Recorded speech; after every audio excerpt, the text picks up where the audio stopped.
Stepmom tried to cut my custody. She didn't expect what was in the mailbox. When I pulled up in front of Ryan's house that Friday evening, the air felt oddly dry, like the world itself was holding its breath. The kids knew the drill backpacks, ready sneakers, tied quick hugs to their dad, then straight to the car. But that day, something was off. My son walked slowly, his head down. No playful sprint, no rush into my arms. My daughter clutched her backpack straps so tightly, her knuckles were white. They both looked like they were rehearsing for something, as if even their body language had been coached. And then she appeared. Stacy, my ex-husband's new wife, a coffee cup in hand, wearing one of those perfectly curated outfits she always chose for school events, like she was auditioning for a reality show called Best Stepmom in America. She stopped at the edge of the porch, smiling with the kind of calm that isn't calm at all. It's control. She didn't wave. She didn't greet me. She just tilted her head and said in that honeyed voice, "Just so you know, we're filing to reduce your custody. The kids prefer it here." Her words hit harder than any punch. Before I could respond, before I could even process, my son's small hand grabbed my arm. His voice was a whisper, trembling but fierce. "That's not true." I felt his heartbeat thudding through his grip.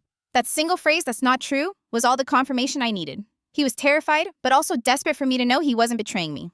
I looked at Stacy then. She was still smiling, still sipping her coffee, like this was a polite exchange between neighbors. And she delivered the sentence that told me exactly what I was up against. They'll say whatever we tell them to. That was it. That was the moment the game changed. I didn't argue. I didn't shout. That's what she wanted for me to explode, to look unstable in front of my children. Instead, I nodded once, calm as stone, and told the kids to get in the car. My daughter buckled her seatbelt silently. My son kept glancing over his shoulder until the house disappeared in the rearview mirror.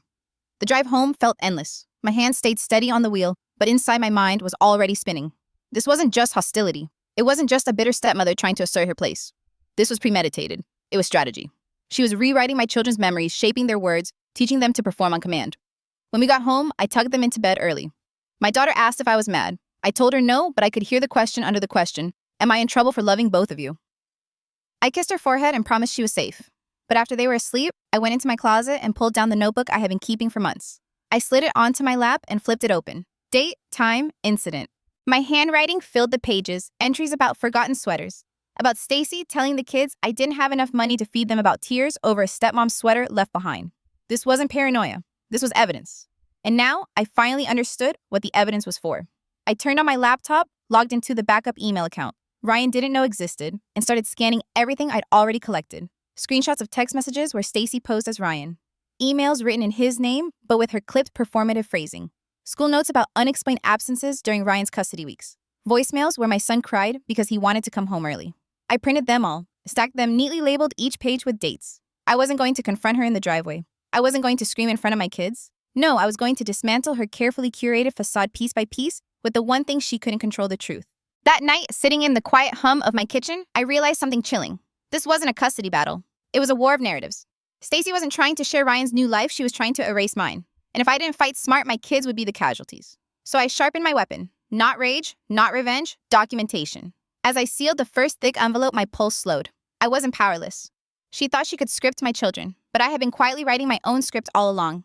Ask yourself this: if someone stood on a porch and told you your children would testify to whatever lies they were coached to say, what would you do? Would you argue, scream, or collapse? Or would you sit down, steady your hand, and start building the case that could save them? I knew what I had to do. And the next morning, Stacy would know it too. Ryan wasn't always cruel. I can still picture the man he used to be: soft-spoken, the one who used to make late-night grilled cheese sandwiches with me when we were too tired to cook, the one who held my hand through the birth of our son, whispering that I was the strongest woman he'd ever known. But somewhere between those years and now, that man evaporated. What replaced him was someone secretive, distracted, and slowly sharpening his words into weapons. It started subtly. He'd stay late at work more often, brushing me off when I asked why. His phone was glued to his hand, his smile sharper whenever a notification buzzed. When I asked, he'd sigh like I was accusing him of something vile. "You're paranoid, can't I have friends?" But then came the comparisons. Little daggers slipped into casual conversations. "Megan at work has so much drive, you could learn from her." Or, "You'd look better if you took care of yourself like Claire does." Each comment left invisible bruises. The final straw, the affair. And not just one, it was a pattern. Bartenders, a coworker, even someone from our kids' daycare. I remember finding the messages, the late-night calls. I didn't scream. I didn't throw anything. I simply told him to pack a bag and go. And he did. That's what shocked me most. Not a fight, not even guilt. Just silence. Then footsteps leaving our home for good. The divorce was quick. I didn't go after much. I was exhausted. He kept the house. I kept the car, and most importantly, shared custody of the kids. Half and half. We told ourselves we could be adults about it. For a while, that was true. Drop-offs and pickups were civil. Birthdays still had both parents in the room. I thought maybe this won't destroy us completely. Then Stacy arrived.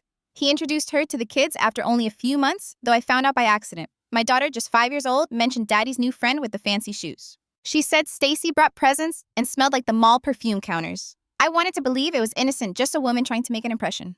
But soon, it wasn't just presents. Stacy showed up at every school event perfectly polished, smiling like she owned the room. She'd introduce herself to teachers and parents as the boy's stepmom, even before the wedding. She wasn't just inserting herself into Ryan's life. She was staging herself in mine. The kids started saying strange things after weekends at their dad's house. My son once asked if I had enough money to feed them. My daughter told me Stacy said I needed to get my life together. I tried to brush it off. I didn't want to drag the kids into adult battles. But then came the sweater. My daughter sobbed one night because she'd forgotten the sweater Stacy bought her. Through hiccups, she whispered, "We have to keep our things nice or we don't deserve them." That was the moment I started the notebook. Hidden in the back of my closet, lined with dates, times, and words that shouldn't belong in children's mouths. I didn't know what I'd use it for yet, but I knew instinctively this was bigger than petty insults. And here's what I want you to think about. What do you do when you realize someone isn't just competing with you? They're rewriting the story of your children's lives. For months, I watched Stacy craft her performance. She didn't just want to be seen as a good stepmother. She wanted to eclipse me entirely. She made herself the star of their lives using gifts, appearances, and whispers to chip away at my place as their mother. Ryan let it happen. Maybe he was grateful someone else was running his household. Maybe he didn't want to see it, or maybe he enjoyed the slow erosion of my authority. Whatever the reason, he stayed silent while Stacy staged her quiet coup. But silence, I've learned, can be as violent as words. By the time Stacy stood on that porch with her coffee cup telling me they'd filed to reduce custody, it wasn't a new plan. It was the culmination of everything she'd been building, months of conditioning, months of control. The smile on her face told me she thought she'd already won. What she didn't know was that I'd been building something too. Every sweater tear, every manipulative phrase, every absence from school, all of it was preserved in ink and paper. She thought she was writing the script, but I was quietly collecting every scene she didn't realize would expose her. That night, flipping through those filled notebook pages, I saw the truth. She hadn't created a perfect performance. She'd created a paper trail. And in the end, paper trails can burn down empires. After Stacy's smug little declaration on the porch, I drove home in silence, my son's words echoing in my head. That's not true. He was only 8, but he already knew the difference between a lie and a story someone tries to force feed you. That night, I didn't cry. I didn't scream. I opened the closet, pulled out the notebook, and placed it on the table like a loaded weapon. Every page was heavy with dates, observations, and moments I tried to convince myself weren't important. But now I saw them differently. They weren't just scraps of memory. They were evidence. I started typing. I logged into a backup email account Ryan never knew existed, one I'd created the night he first walked out. Call it paranoia, call it survival instinct. I knew I'd need a clean slate one day.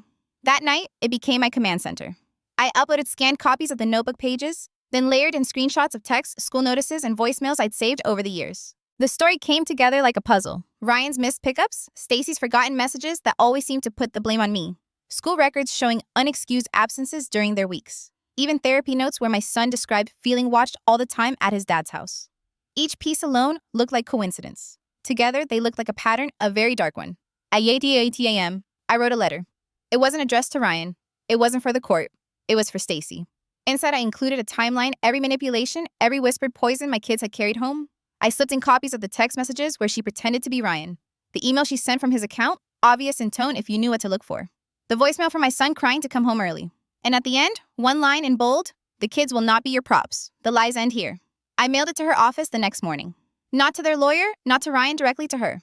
I wanted her to open it first in her perfect little cubicle, surrounded by coworkers who thought she was flawless. By 9:13 a.m., the next day, Ryan texted me, "What the hell is this?" By 9:21, Stacy's name lit up my screen. "We need to talk." I didn't respond to either.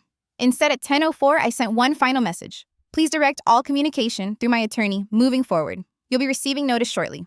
Because what Stacy didn't know, what Ryan never even considered, was that I wasn't just collecting notebooks and voicemails. I had already filed my own motion. Emergency hearing, request for full custody. Every page of that binder was heading to a judge's desk. Here's what I need you to ask yourself. What would you do if someone tried to rewrite your child's reality? Would you let it play out quietly, or would you prepare for war in silence, waiting for the right moment to strike? For months, Stacy believed she was scripting my downfall. But all she'd done was build me a case so airtight, so meticulous, it practically wrote itself. And while she was playing Stepmother of the Year at school recitals, I was sitting at my dining table bathed in lamplight, turning pain into paperwork. The next morning, I didn't feel broken. I felt steady. My son's whispered truth, my daughter's tears over a sweater, they weren't just memories anymore. They were evidence. Stacy thought she had control. What she didn't realize was that I had just flipped the script.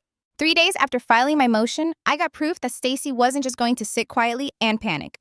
She was going to fight back the only way she knew how, by twisting the truth until it snapped. My daughter came home from school with a sealed envelope tucked in her backpack. No return address, no name, just a folded piece of paper she didn't understand. She said, "Stacy told me to give this to Daddy, but I forgot." Inside was a typed letter, no signature. The language was clipped professional, like someone trying too hard to sound legitimate. The accusations were familiar, though. That I was unstable, that I was alienating the children, that I was fabricating records to make myself look like a victim. It was Stacy's voice. I could hear it in every word. She thought she was clever, thought she could plant doubt without fingerprints. But all she did was hand me another piece of evidence. I didn't tell the kids. They didn't need to carry more of her poison. Instead, I slid the letter into my binder and emailed my lawyer. The next day, the school called. The vice principal's tone was neutral, but I knew what was coming. "We've been contacted by someone who has concerns about the children's well-being in your care." Stacy again. She had told the school I was neglectful, that the kids were emotionally unstable after spending time with me. She painted herself as the steady hand, the responsible stepmother. I walked into that meeting with a binder so thick it thudded when I set it down on the table. I had the school's own attendance records, therapy notes, even calendar entries showing how often Ryan canceled visits last minute. I laid everything out with calm precision. Halfway through, the vice principal leaned back, sighed, and said, "You don't need to be here anymore." That was the first time I saw Stacy's campaign begin to crack. She'd overplayed her hand. Schools don't like being manipulated, and she'd made the mistake of dragging them into her game. But the real breaking point came later that night. My son curled into me on the couch after his sister went to bed. He whispered like the walls had ears, "I don't like it there anymore." I asked gently, no pressure, just space for him to speak. What he told me made my stomach twist. He said Stacy listened at the door whenever they called me. That she once took away his tablet because he said he missed me. That she told him if he cried when leaving my house, he'd make me look crazy and that would ruin everything. He was 8 years old, and already she had him policing his own emotions. I kissed his forehead and promised he was safe. Then when he fell asleep, I wrote down every word in the notebook. Because feelings fade, but ink lasts forever. The next morning, I didn't just feel angry. I felt a cold kind of resolve. Stacy thought she was building a narrative, but she didn't understand what she was really doing. Every lie she spun became a thread, and I was weaving them into a noose of her own making. Ask yourself, what's more dangerous? Someone who screams their abuse out loud, or someone who whispers it so subtly that the kids start questioning their own memories? That's what she was doing. Gaslighting children. Teaching them to doubt their own truth. That was the moment I stopped playing defense. I told my lawyer, we're not just fighting for custody anymore. We're fighting for protection. We filed for full custody with supervised visitation only for Ryan. Not because I wanted to erase him, but because he wasn't protecting them. He was letting Stacy run the house unchecked. I thought that move would scare her into retreat. I thought maybe she'd finally back down. But Stacy wasn't built to retreat. The following week, she doubled down with something more dangerous than letters or school meetings. She sent my kids into the world carrying scripts. It started small phrases that sounded rehearsed. My daughter once told me, "Mommy, you're always so sad when we leave. It makes us feel unsafe." The words didn't fit her. They sounded borrowed, planted. Later, my son slipped and said, "I'm supposed to tell you we feel safer with Daddy." Then his eyes widened, like he'd broken some unspoken rule. That's when I knew Stacy wasn't just manipulating. She was coaching. And if she was willing to turn my kids into her little mouthpieces, then she had no limit to how far she'd go. I didn't cry. I didn't rage. I opened my binder, slid in new pages, and thought if she wants a war of words, then every word will become evidence. Because this wasn't just about custody anymore. This was about survival, theirs and mine. And the more Stacy tried to tighten her grip, the more she handed me the very tools I'd use to destroy her case. It was a Tuesday afternoon when I found proof of what I already suspected. Proof so tangible, so undeniable, that even a judge couldn't look away. My daughter came home from Ryan's house with her backpack half-zipped, papers sticking out. When she dropped it by the couch, a folder slipped free. Bright blue, with stickers peeling at the edges. Something about it felt wrong, like it didn't belong to her. I bent down, picked it up. "Sweetheart, what's this?" She froze. Too long for a child. Finally, she shrugged. "Stacy gave it to Daddy. Said to keep it safe." Then she frowned. I wasn't supposed to bring it. Inside was a stack of printouts. At first, it looked like random documents. My social media posts, screenshots of texts, even receipts from the kids' therapy appointments. But tucked in the middle was what made my breath catch. Handwritten notes. Not mine, not Ryan's. Stacy's. Pages of neat bullet points written in that same round handwriting I'd seen on lunchbox notes she tucked into their bags. Only these weren't sweet reminders. These were scripts. Phrases like, "Mommy cries too much. We feel safer with Daddy. Mommy doesn't feed us enough." All lined up like lines in a play. My children, my babies, were being trained to perform. On another page, there were instructions labeled court strategy. It broke down week by week what to emphasize, frame her as unstable, push best interest of the child. There was even a section called optics with reminders like dress kids neatly, make sure they smile, bring homemade snacks to court. She wasn't just playing house. She was staging a show. I sat at the kitchen table staring at those pages, my hands trembling. but my mind razor sharp. She thought she was clever, but she'd made a fatal mistake. She'd handed me her playbook. When Ryan came for drop-off that weekend, I didn't confront him. I smiled politely, took the kids inside, and locked the door. Then I called my lawyer. He listened quietly as I described the folder, then said only one thing: bring it to me, tonight. The next day, we filed a motion requesting a guardian ad litem and a full independent psychological evaluation of both households. Not just mine, both. If Stacy wanted to turn this into theater, then we'd drag her set into the courtroom and rip down the curtains. That night, after the kids went to bed, I pulled the scripts out again. I read them slowly, each line cutting deeper than the last. Imagine your own child sitting across from you, repeating words someone else planted, words designed to erase you. Imagine knowing their innocence was being carved into weapons against you. Ask yourself, what would you do if someone taught your children to lie in your name? Would you scream? Would you fight? Or would you do what I did, become colder, calmer, deadlier than they ever expected? I began documenting not just the scripts, but the way my children repeated them. My son once slipped during dinner, "Mommy, you make us feel guilty when we're here. Oh wait, I'm not supposed to say that." I wrote it down. My daughter, one night before bed, whispered, "If I don't say what Stacy tells me, she says, I'll make Daddy sad." I wrote that down too. Every word, every slip, every glance over their shoulders. All of it went into the binder. By the end of that week, it wasn't just a notebook anymore, it was a weapon. And Stacy didn't even know it was already pointed at her. The guardian ad litem met with the kids 2 weeks later. She interviewed them separately. When she called me afterward, her voice was steady but heavy. They're being coached, aggressively. They're scared to say the wrong thing. That's when I realized this wasn't just about custody. It was about their sense of self. Stacy wasn't satisfied with painting me as unfit. She wanted to rewrite who my children were to mold them into props for her story. But here's the thing about scripts, they fall apart the moment someone asks the wrong question.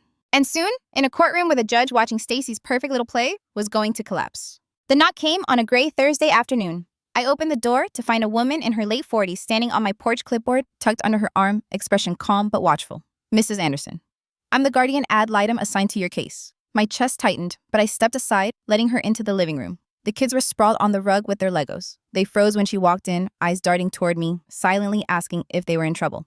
I forced a smile. "She's just here to talk." The woman knelt down at their level. "Hi, I'm Miss Carter. I just want to get to know you, okay? No tests, no tricks." But I saw it immediately, the way my son's shoulders stiffened, the way my daughter's smile flickered on and off like a faulty light bulb. Fear had already crept into them, a fear no child should carry.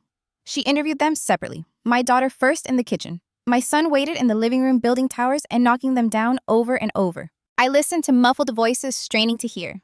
At one point, I caught a sentence that made my stomach knot. "Mommy cries when we leave." The words were too precise, too rehearsed. One of Stacy's lines. But then my daughter's voice cracked. She added almost in a whisper, "Sometimes Stacy tells me not to tell Mommy things. Says Mommy wouldn't understand." When it was my son's turn, he wouldn't look Miss Carter in the eye. He sat at the edge of his chair, hands clenched in his lap. Finally, he said, "If I say the wrong thing, I get in trouble." "With who?" she asked gently. He hesitated. Then so quiet, I almost missed it, Stacy. I wrote the words down as soon as she left, because by now, writing was survival. Afterward, Miss Carter sat across from me at the table. She folded her hands, her expression unreadable. "I've been doing this work for 17 years, she said. "Your children are being coached, aggressively, and they're scared." The room felt suddenly smaller. My heart pounded so hard I could barely breathe. "Can you prove it?" I whispered. She nodded. "Patterns like this don't lie. Repetition, hesitations, fear of making mistakes. It's classic coaching." She lowered her voice. "But what troubles me most is the fear. They're not just being told what to say. They're being made to believe they'll be punished if they don't." I pressed my palms against the table to steady myself. This was worse than I'd let myself imagine. She packed up her notes, then added quietly, "I'll be submitting my report to the court. In the meantime, keep documenting everything. Don't confront them directly. It'll only make the kids feel torn. Just keep records." That night, I sat alone after the kids went to bed, binder open on my lap. The folder Stacy had planted, the scripts, the guardian's words, they formed a pattern I couldn't ignore. Stacy wasn't just manipulative. She was methodical, deliberate. And Ryan, he was either too weak to stop her or too complicit to care. Ask yourself, what would you do if you realized the other parent of your children was willing to let someone else rewire their minds? Would you try to forgive them? Would you hold on to the hope they'd snap out of it?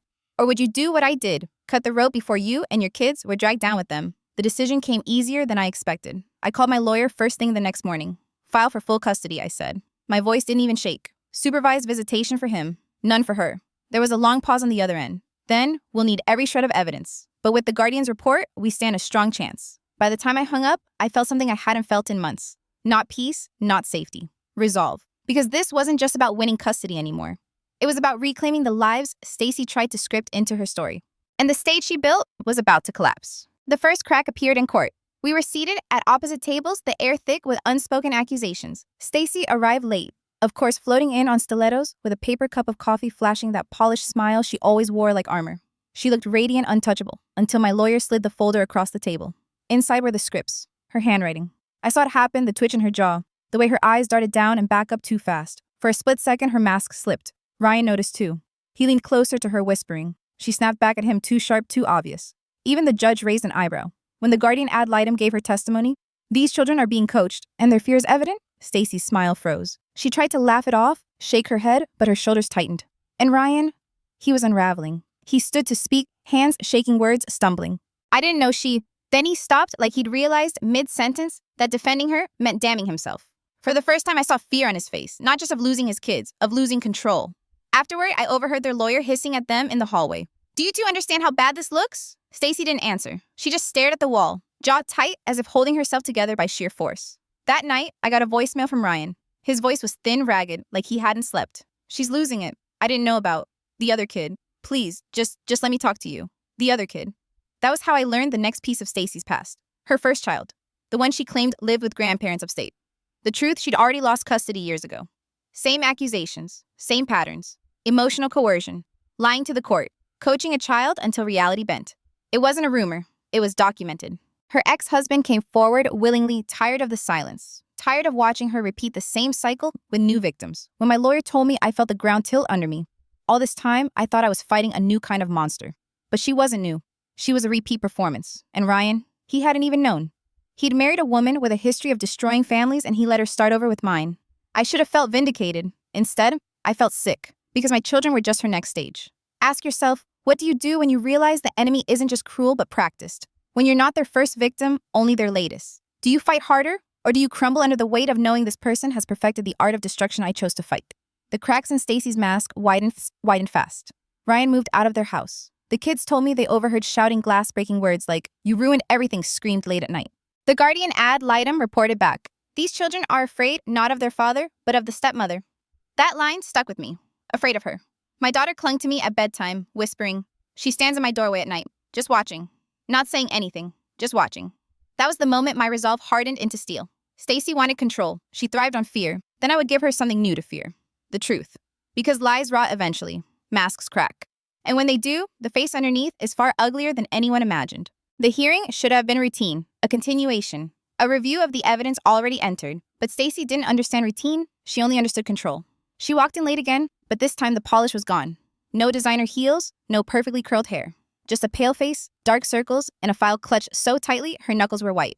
Ryan sat apart from her. He didn't even glance in her direction.